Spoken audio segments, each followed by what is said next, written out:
We are now joined by one of the most talked about heavyweight contenders in Europe. He has got the biggest fight of his life this month against the legendary Andrei Arlovski. It is a pleasure for the first time to welcome Tom Aspinall to the Bash. Tom, how are you, mate? How is the preparation going? Thanks for having me. Yeah, I'm doing good. Thanks. How are you doing? We're not bad. Great, man. I'm a bit tired. I stayed up to watch the Super Bowl last night, even though I don't understand the rules. I don't know why I do it every year, but I did anyway. So but you didn't stay up yourself, I imagine. Probably training. Well, that's a commitment. Fair play to you. What time was it on? It was on until about 3:30. Yeah, 3:30, 4. No, yeah. I've never really watched a full game, to be honest. Last time I fought, I was in Abu Dhabi, and I got into. There was like a documentary on it about like college football, but that was pretty good because it was like just showing the highlights and stuff. I enjoyed that, but the full games are like 4 hours, aren't they? Yeah. So stop. Like you say, I've not a fucking clue on the rules really. So I'm just guessing most of the time. So I don't really get it. You could have been, but when I see you guys right from Europe, I always think guys like you, like huge dudes, hugely athletic guys. There seems to be so much more things they can do in the US, right? Like, I mean, NFL, NBA, all these big, strong dudes seem to just walk right into these teams. Like, is there any part of you when you were watching that college documentary thinking, geez, I would have liked to have a go at this? Yeah, definitely. I spoke to a friend of mine's been over recently, just like helping out at the gym. He's like a Division I wrestler. He's from he goes to college in Missouri, and he was saying like, shit, if you was in America, you'd definitely play football. And I agree with him but you know what? I feel like that sport is dangerous because, like you say, there's the massive guys and they're running at each other full blast with no fear because they've got them helmets on, and the concussions in that game must be. I know, obviously, we've got concussions in my sport as well, but in that really? They're like full blast. Yeah, we do have a few concussions knocking around here and there, but I'm interested. If I knew the rules, I feel like I'd be interested in it more, but I don't really know what's going on. Did you play rugby ever? Yeah, I played a bit of rugby. I used to get asked. People are getting a bit more onto it now, but like where I'm from, rugby's quite big. Rugby league, not rugby union. And you're Wigan, are you? I used to get asked. Yeah, that's right. Yeah, big so area. People used to ask all the time, like, "Oh, who do you play for?" I'm like, I don't play. They like couldn't get their head around that I didn't play because I've got the ears and stuff, got collies, and obviously I'm a big guy, so people used to always ask who I played for. But now, like people, obviously I'm getting a bit more popular and stuff, so people kind of know I am a little bit more. They want to know, yeah. I see you're making a lot of headlines out there in Wigan as well. Do you feel like the profile's been raised significantly since the UFC debut and the 2 big wins? Not really, to be honest. I don't think anyone really cares, to be honest. I cared. It's difficult to say because I don't really go out in public very much, to be honest with you. I just go to, at the minute, I was going on the school run, but the school's closed now. So I was literally going like school run, gym, and just school run and gym, basically, nothing else. You know, there's nowhere to go in these days, so maybe down the shops, but I've got a mask on, so no one recognises me anyway. Is that a good thing, Tom? Having that, you know, obviously being locked away with the pandemic, is it maybe detrimental at times that you have to maybe overthink things about the fight and the training and what's upcoming? It doesn't really matter to me too much, to be honest with you. It's actually, in some ways, it's quite good because it just takes away temptation of going down the pub and getting pissed. So that's pretty good. And also eating shit as well. Because I just like, you know what I mean? I'm a guy from like the northwest of England. I'm just a normal guy. I like to eat shit and drink, so it takes that away, which is nice. Fair enough. But I would like a normal life again. You know what I mean? I would like to see people again. I'm a bit of a people person, so I like to see people, which is I would like that back. Yeah, definitely here. The only positive, I don't have to see Pete when we're doing the podcast. Get to see video. I was only going to say to you, you were talking about the local being closed and all. My local, they're actually selling points out the side of the place. You just show up and you give them a fiver and they hand them out. And all the lads are debating, even though it's nearly snowing outside, like, we just pop down for a couple and see what happens. For a pint of Guinness, man, you can only get they just stand outside. They just stand outside. They didn't drink. Yeah. That's it. But if we keep a 2 meter social distance, I mean, who can complain, right? Respect. Got to respect the game. Respect the game. Yeah, absolutely. Is it? I was going to ask Tom. I think I've asked you this before, and I mean, you wouldn't be the most religious watcher of MMA as far as I remember, but Andrei Arlovski is a huge deal, right? Like, this guy was a UFC champion when I started watching the sport, all like decades ago. It feels like, like, what is that like? Like, I mean, to have a guy like that in front of you, you know, after two great opponents. Don't get me wrong, but this is a different level, right? A guy like Arlovski who's been a champion, a legend. Well, I'll tell you a little story about Arlovski. How I got to, obviously I don't know him, to know who he was. So, just a little backstory on me. So, my dad is a jiu-jitsu coach. He's been a jiu-jitsu coach for years and years. And the first guy from like our gym, Terry Etten, many years ago, he was like the first guy to make his UFC debut from our gym. Yeah. And at the time, I had only just started really. I don't even think I was training, to be honest, in them days. I was just like, I just knew Terry because my dad was like helping out at the gym and coaching him and stuff. So I went to Manchester Arena, which is like my home city. I went there to watch him. I don't even think I went to the UFC. I think I just went to the weigh-ins. So I went to the weigh-ins and I didn't know anybody. I knew Bisping because he was English. I didn't know like anybody else on the card because I wasn't really into MMA at the time. And I remember I was sat up in the, I don't know if they call them, I was sat far back or stood far back anyway at the weigh-ins. And I remember Arlovski getting on the scales and he was like, this was in the days when he used to have like the long hair going. He had the fangs and stuff. And he come out in like a pair of joggers, like trackies. And he was just massive, in really good shape. I remember he just put his hand up and did that tongue thing, you know, like he does, and everyone just started going mad. And that's when I remember him. I must have been about 14 then, or something. That's insane. Yeah, probably like 13 or 14. And I had no idea who he was at the time, and I just thought, I want to do this. You know what I mean? When I seen that, I just thought, with the crowd reaction and stuff, because the crowd went absolutely mad. And that's first thing now. But to answer your question, I think when you fight someone like that, you've got to put all that to one side, and you just got to just fight him. That's what I think. I'm not. This has been the. I've never trained as much for anybody, or not even just trained. I've always trained hard, but I've lived as an athlete this time, and I can't say that I've ever lived as an athlete before in my life. So outside the gym, I've been taking it really serious. But what I'm saying is, obviously, I've got unbelievable amounts of respect for Arlovski. But when I get in there, he is another opponent, and he will get treated like that.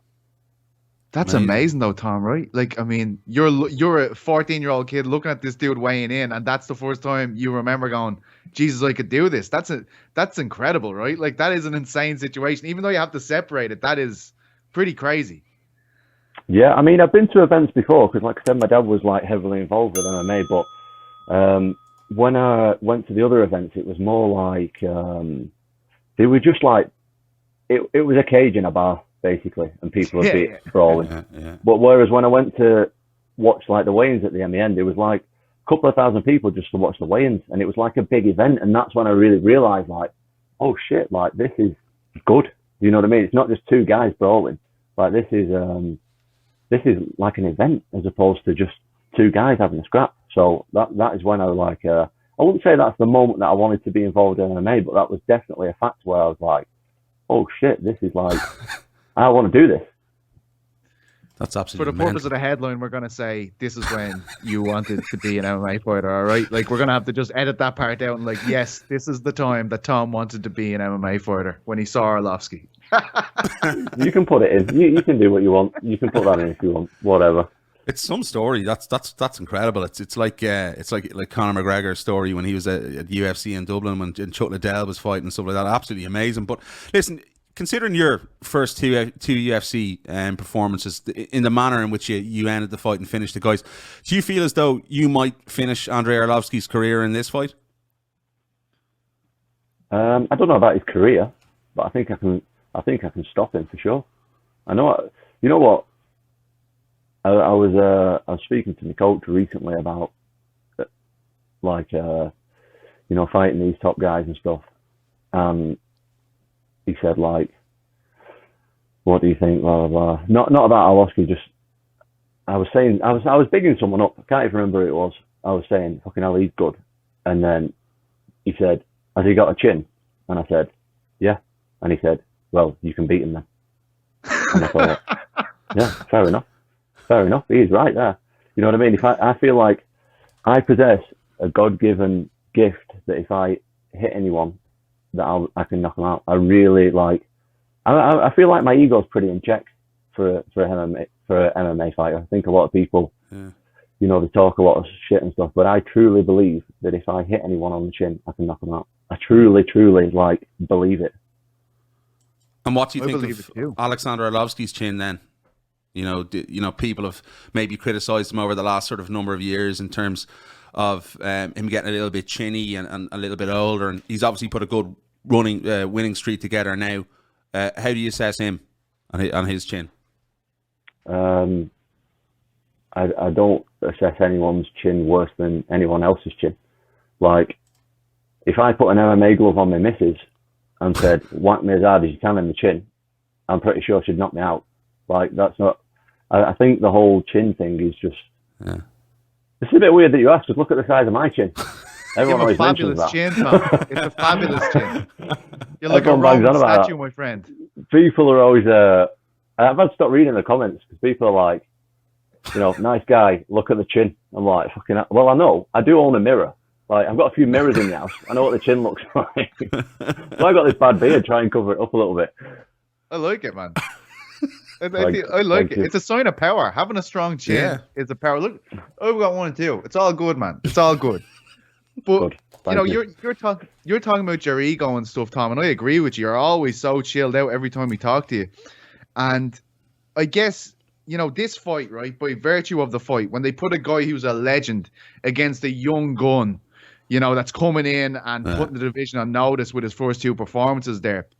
This is a way that the UFC like to show the world what you are. Look, he's gone in and he can do this to Andrei Arlovski. I know you still have to do it, but do you realize that this could be a star-making performance for you? Do you see it the way the UFC might as the promoters? Like, they are trying to show you to a whole new audience with this fight against Arlovski. Are you aware of that? Well, you put it like that, yeah, but it's not something that I don't sit around and think about stuff like that, do you know what I mean? That's all, like, exterior stuff. I'm not too bothered about that. I'm just bothered about what I'm going to do in the fight. All that's, like, later on. It doesn't really... No, it's not really something that I consider, to be honest. Your teammate's been talking you up. Darren, yeah, how about... Till. Darren calling you the Muhammad Ali, and he expects you to be a future world champion. What do you make of Darren's comments? Is that good? Is that a positive for you? Set the expectations high, didn't he, Tom? You must have got him on a good day there, if he said that. It's hard to get him. I don't think he would have been saying that the last couple of days. Yeah, you must have got him in a good mood. I don't know. But I think, do you know what? People are bigging me up now. Right? This is, again, I'm not trying to, I'm being realistic. If I thought I was shit, though, I wouldn't be bothered. I wouldn't do it. But there's a lot of people bigging me up and stuff, who've seen me fight. But the people who've seen me fight, honestly, they've not seen anything of what I can actually do. Like, people are, picking holes in the game and stuff. And you're like, mate, you've not seen what I can do there. So how can you even comment on it? You know what I mean? And, there's a lot of, theories that people have, but no one's seen nothing yet. You know what I mean? I've had how many? I've probably had 2.5 minutes in the octagon in 2 fights. You've not seen anywhere near what I can do yet. So let's just wait and see. So you're preparing with Till, obviously, is that big fight with Marvin Vettori. Are you aware of how jealous a lot of fighters must be that you get to punch him in the face and they don't. I mean, he is trolling everybody on social media, man. He's eating people alive out there. I'd say you're in a very enviable position for a lot of people who've been at the brunt of his social media. You know what?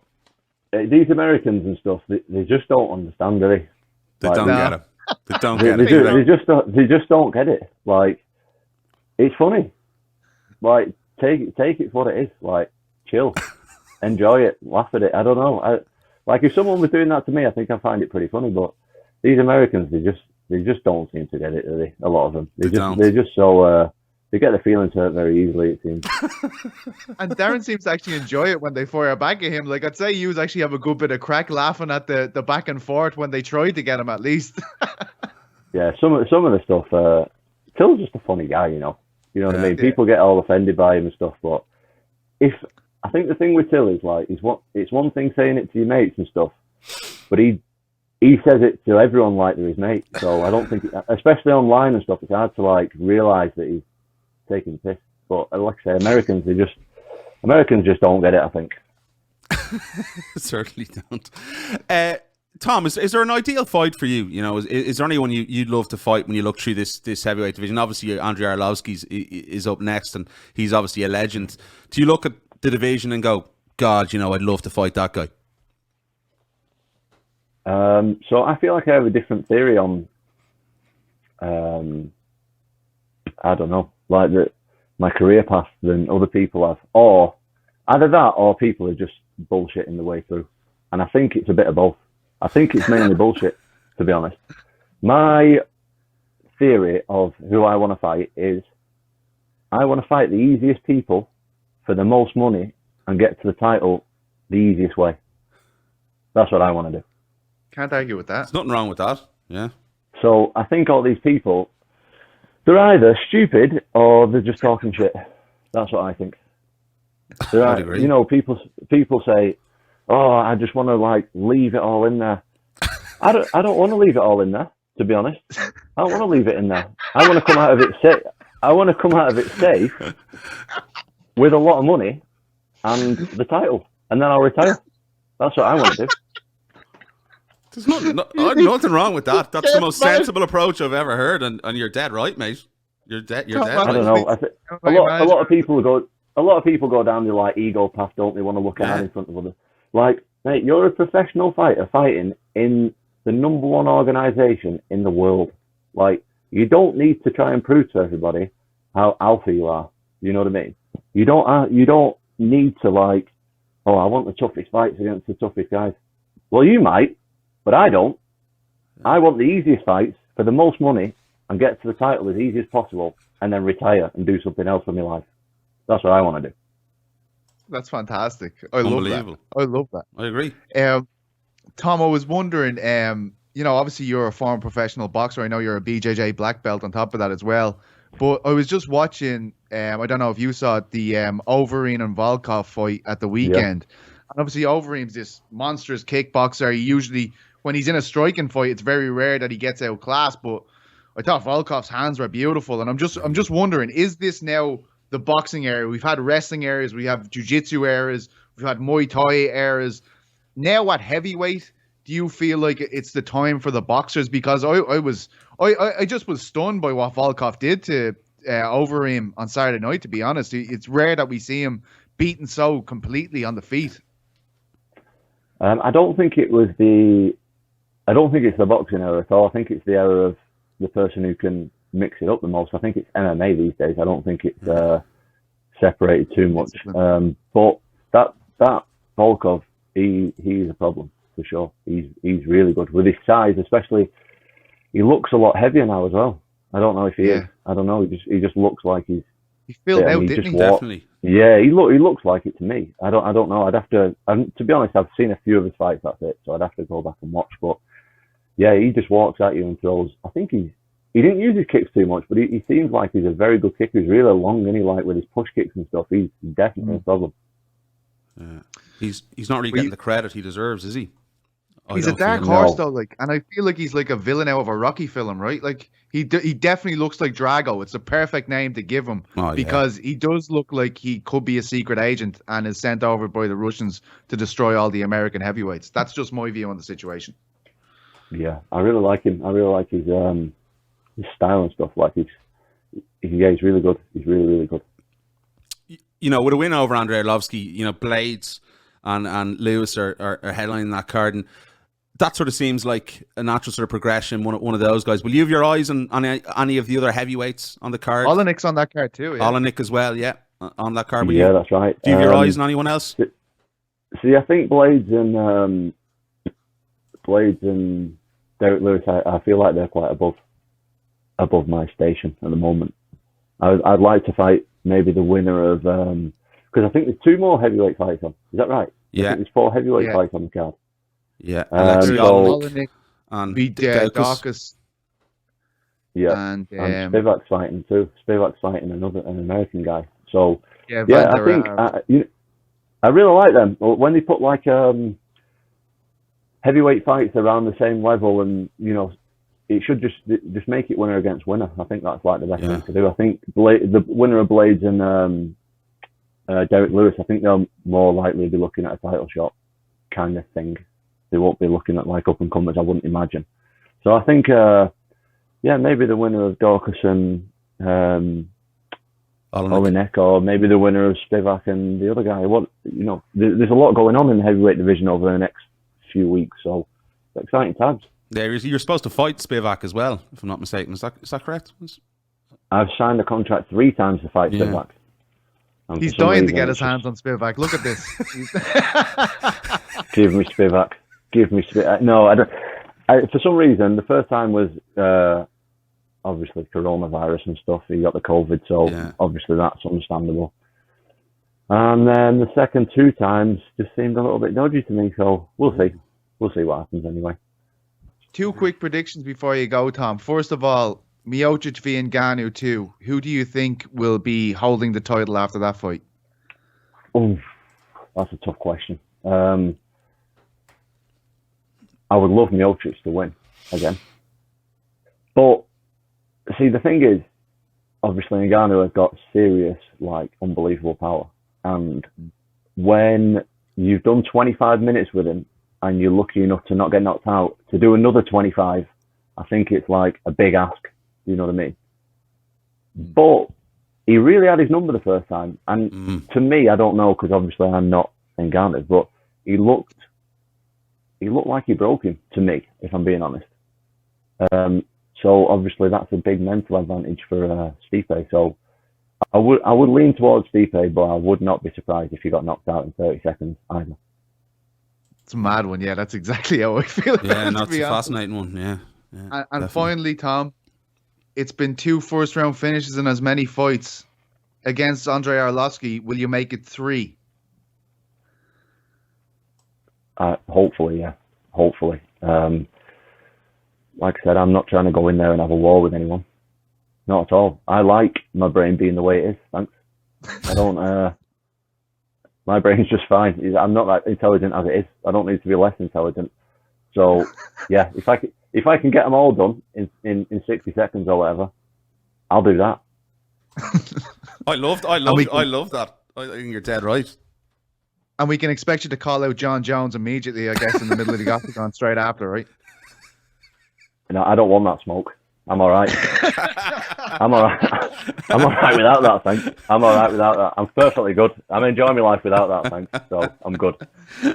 Brilliant stuff. Thanks so much, man. It's been a pleasure to speak to you. And thanks so much. For those of you who don't know, well, you definitely don't. He had to go through a huge rigmarole to even get this interview up and running with different phones, different headphones. So you're a legend, Tom. I really appreciate it. And we can't wait to see the fight, my friend. No problem. Thanks a lot for having me on. My pleasure. Appreciate it. All the best, man. Talk to you soon. Thank you. Hello, guys. If you want to hear more of The Bash, you can subscribe to us on all our wonderful channels on iTunes, Spotify, YouTube, and all that other shit. And click the links below. Click the links below, the notification button. It comes straight to your phone if we've any fresh content. And also hit the subscribe button. It does help. You're some plonker. It's very serious.